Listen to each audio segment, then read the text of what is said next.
Halo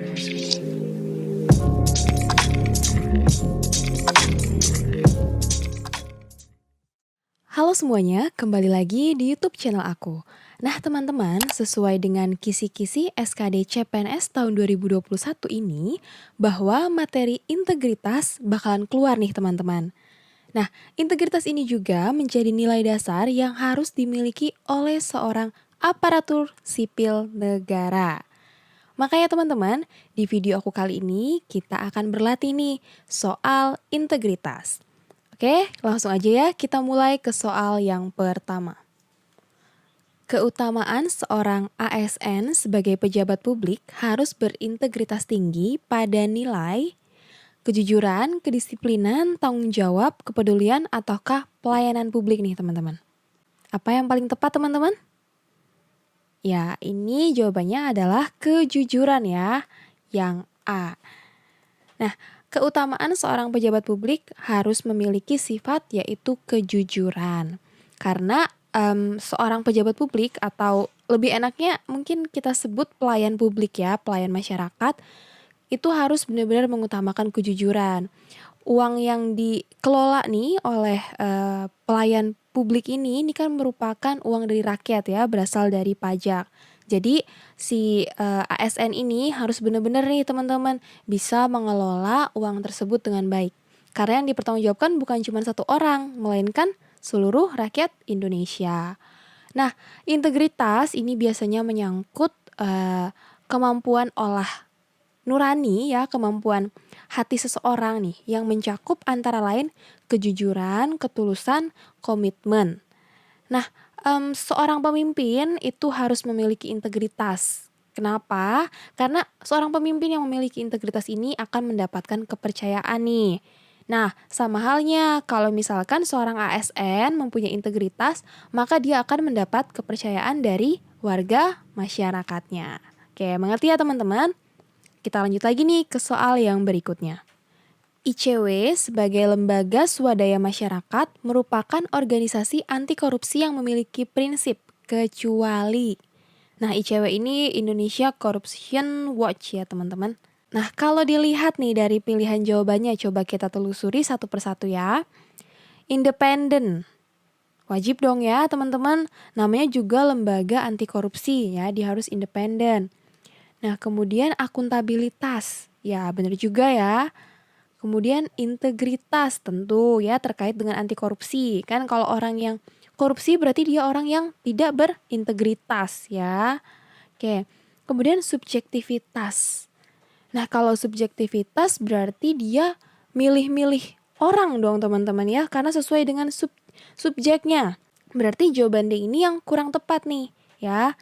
Oke, sekarang coba kita lihat nih, prinsip apa aja sih yang dimiliki oleh ICW? Oke, ini ya teman-teman ada 5 prinsip nih, prinsip organisasi ICW. Yang pertama itu integritas ya, kemudian independen, yang ketiga itu akuntabilitas, kemudian anti diskriminasi, dan yang kelima objektivitas dan kerahasiaan ya. Harusnya jawabannya objektivitas bukan subjektivitas. Oke ya teman-teman. Kita lanjut lagi nih ke soal berikutnya. Periodisasi kepemimpinan dalam lembaga KPK dilakukan selama. Nah, karena kita berbicara tentang integritas, pasti terkait juga nih dengan lembaga KPK. Jadi teman-teman bisa perdalam lagi nih tentang lembaga ini ya. Nah, kira-kira berapa tahun teman-teman? Apakah 3 tahun, 4 tahun, 5 tahun, 2 tahun, atau 1 tahun nih?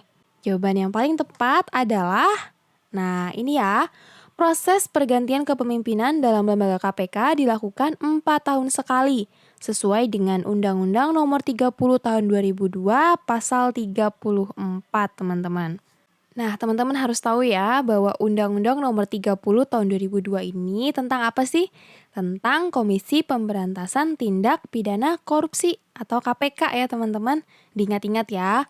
Nah, berarti jawaban yang tepat adalah yang B ya. Nah, biasanya memang nih kalau untuk lembaga negara, biasanya tuh kepemimpinannya tuh kisaran 4 tahun sekali atau 5 tahun sekali ya. Jarang tuh yang 2 tahun, bahkan aku belum tahu sih belum pernah dengar nih ada lembaga pemerintahan yang periodisasi kepemimpinannya itu 2 tahun atau 3 tahun sekali ya. Kecuali memang dia, misalkan melakukan tindak pidana, kemudian dia harus, dicabut nih jabatannya gitu ya. Tapi kalau sesuai aturan biasanya itu 5 tahun atau 4 tahun sekali. Oke teman-teman, kita lanjut lagi ya ke soal yang berikutnya. Amanat Pancasila dalam membangun integritas warga negara yang merujuk pada sila kedua menunjukkan etika dalam apakah ekonomi, budaya, pemerintah, sosial budaya, ataukah hukum teman-teman? Coba sila kedua Pancasila apa sih isinya? Kemanusiaan yang adil dan beradab.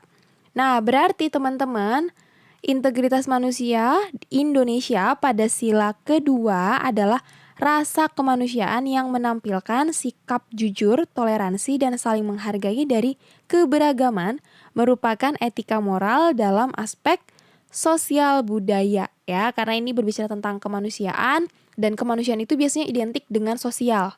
Oke teman-teman, berarti jawaban yang paling tepat adalah yang D ya, sosial budaya. Oke, kita bisa lanjut lagi nih ke soal selanjutnya. Faktor eksternal yang bisa memicu tindak pidana korupsi kecuali apakah politik, hukum, sosial budaya, organisasi, ataukah ekonomi nih?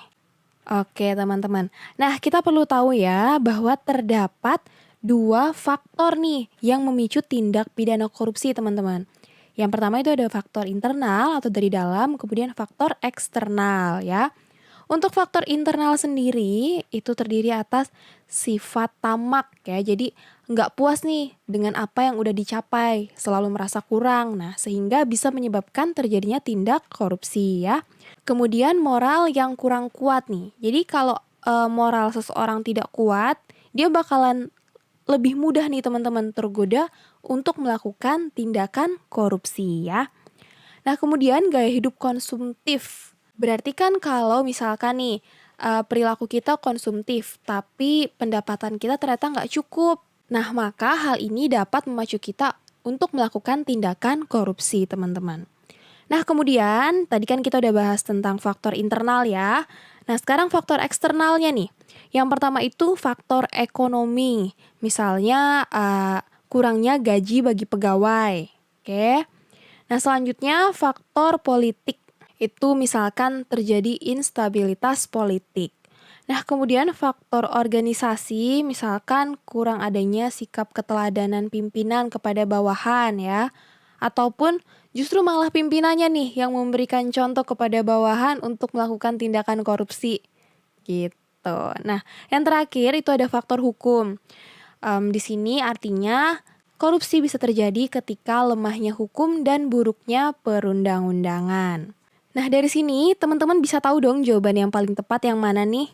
Ya, faktor eksternal yang ditanya. Berarti politik kan termasuk ya, kemudian hukum juga termasuk, sosial budaya nih ya, nggak termasuk dalam faktor eksternal yang memacu tindakan pidana korupsi. Berarti jawabannya adalah yang C ya teman-teman. Oke, mengerti sampai di sini, kita lanjut lagi nih ke soal berikutnya. Berikut ini yang berkewajiban lapor dalam penerimaan gratifikasi atau pemberian hadiah kecuali. Nah, ini dia teman-teman. Yang pertama kita harus tahu dulu nih arti dari gratifikasi ya. Gratifikasi adalah pemberian uang, barang, rabat atau diskon, komisi, pinjaman tanpa bunga, tiket perjalanan, fasilitas penginapan, perjalanan wisata, pengobatan cuma-cuma, dan fasilitas lainnya. Nah, menurut Undang-Undang Nomor 28 Tahun 1999 tentang penyelenggaraan negara yang bersih dan bebas dari KKN, pejabat negara yang wajib lapor gratifikasi yang pertama itu adalah pejabat lembaga tinggi negara, kemudian pejabat lembaga tertinggi negara, menteri, hakim, dan juga gubernur. Nah, kalau kita lihat ke pilihan jawaban nih teman-teman, berarti kecuali apa nih yang tidak berkewajiban lapor dalam penerimaan gratifikasi? Berarti yang E ya teman-teman, jaksa. Nah, silahkan nih teman-teman, kalau teman-teman belum bisa langsung hafal, mungkin bisa di screenshot untuk menjadi bahan materi belajar teman-teman semua. Oke, sudah ya teman-teman. Kita lanjut lagi nih ke soal nomor 7. Bentuk penyalahgunaan wewenang atas jabatan yang melekat pada penyelenggara negara untuk kepentingan keluarga atau kolega dapat digolongkan sebagai tindakan. Nah, ini ada kata kuncinya nih teman-teman. Kepentingan keluarga atau kolega. Nah, jawaban yang mana nih teman-teman? Udah sering nih pasti teman-teman dengar ya. Jawaban yang paling tepat adalah yang C ya, nepotisme.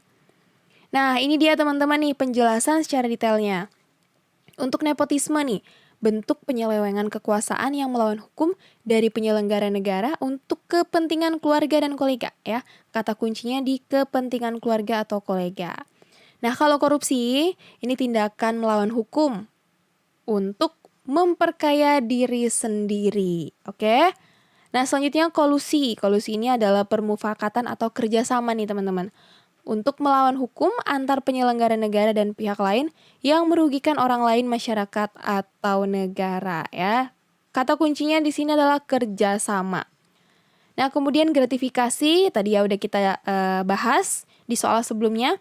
Ini tentang pemberian uang, kemudian pinjaman tanpa bunga, fasilitas penginapan, pengobatan cuma-cuma, dan fasilitas lainnya nih. Jadi ibarat kata, mungkin bisa dibilang sebagai uang terima kasih ya kadang tuh ya.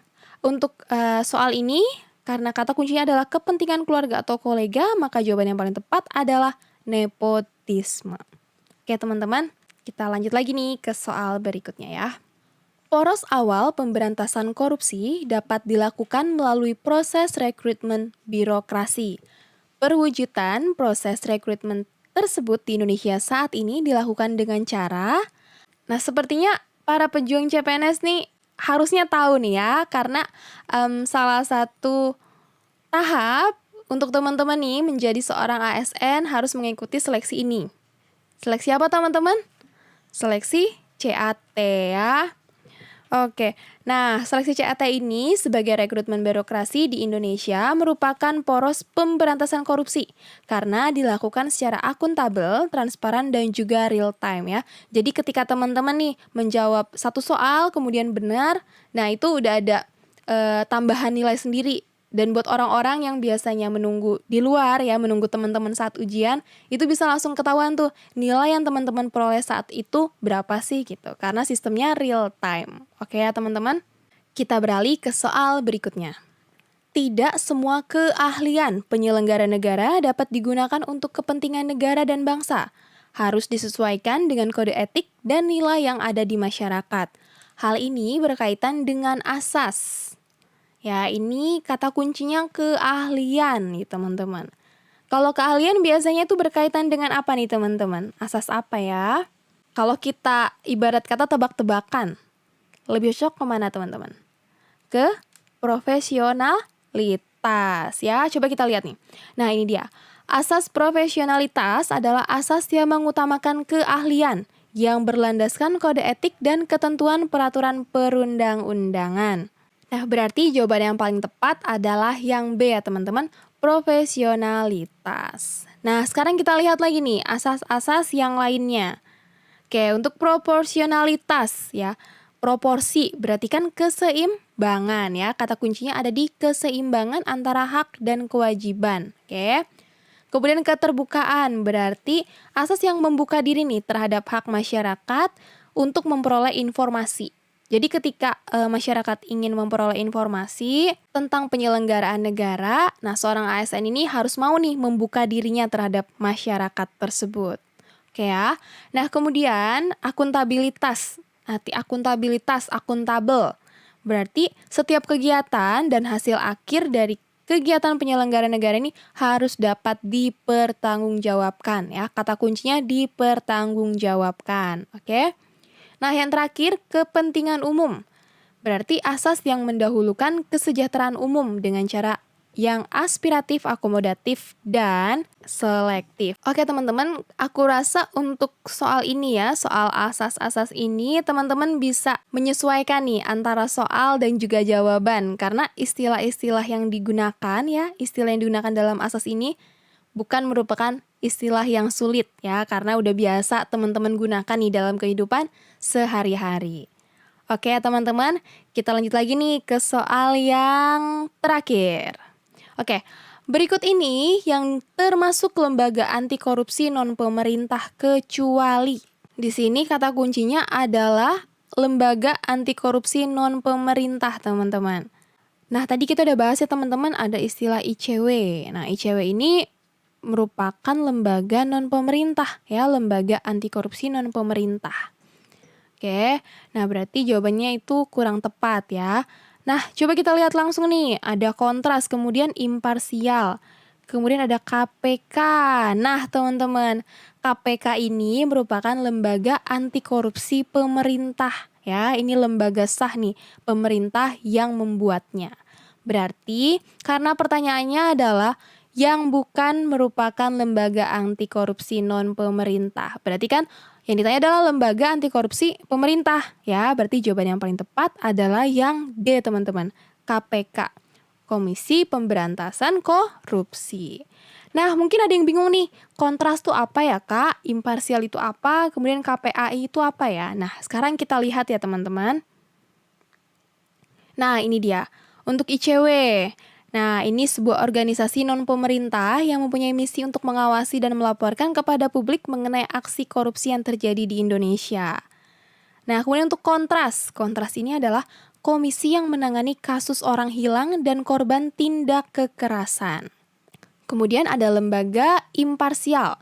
Ini sebuah LSM yang bergerak di bidang mengawasi dan menyelidiki pelanggaran HAM di Indonesia.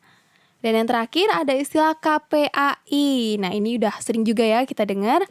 Ini adalah lembaga negara independen yang dibentuk berdasarkan pasal 74 Undang-Undang Nomor 23 Tahun 2002 tentang Perlindungan Anak.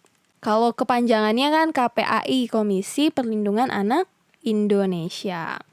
Oke teman-teman, kita udah membahas 10 soal nih tentang integritas ya. Terima kasih nih buat teman-teman yang sudah menonton dan silahkan yang belum subscribe aku sekarang juga. Like dan juga share nih ke teman-teman semua yang saat ini sedang berjuang juga nih untuk mendapatkan kursi di PNS. Sehat selalu teman-teman dan salam sukses!